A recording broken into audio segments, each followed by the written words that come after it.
scare so many people. Like you said, they're just not going to buy these things. Like they're not going to walk in and buy it off the shelf because they're not going to know what to do with it. It's going to freak out a lot of the stores because, again, they're going to have to figure out what to do.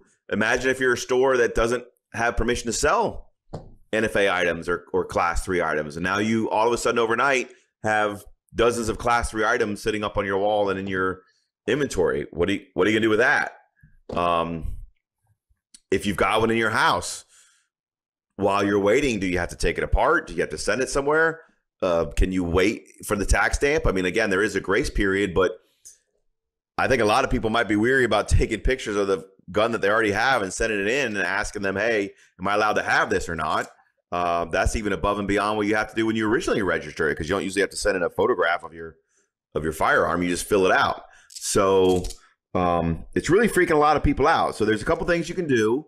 If it passes, there will be a grace period, so you can send in the paperwork. The process will be on their website for how to register now and get your tax stamp so you can keep it. You can always disassemble it.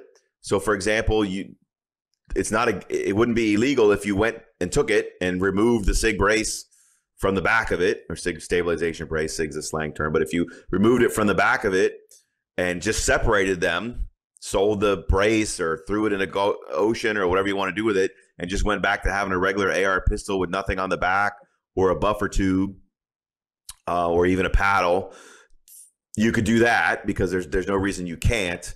So those are going to basically be your options. Or you could just keep it and say, come and take it, and hope that nobody ever finds out that you still have it, or that you don't take it to the range one day and shoot it and there happens to be some guy at the end of the thing that gets angry, or happens to be an off-duty ATF officer or something, and then goes down and says, hey, where's your tax stamp? So bad news is, if this regulation gets passed, it's going to be a disaster. It's going to be a nightmare.